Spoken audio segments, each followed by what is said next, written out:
Christmas music ba yun? September 1 na pala.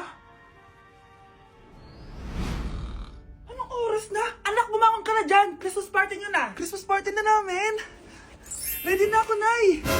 Ay wow! Excited siya oh! Hi, Mare! Long time no see ah! Mare! Hello po, Ninang! Eto na ba yung naanak ko?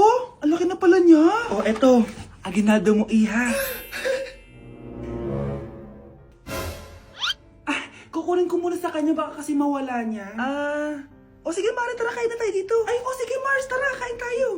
Oh, mga anak, buksan nyo ng mga regalo ni Santa Claus. Ano kaya ang regalo ni Santa sa akin? Sana slime to. Wow, ang ganda naman ng damit na to. Ano to? Deodorant? Alam kasi ni Santa na maasim ang kilikili mo. Nayo! Okay, dalawa, tama na yan ha. Nakakamiss maging bata.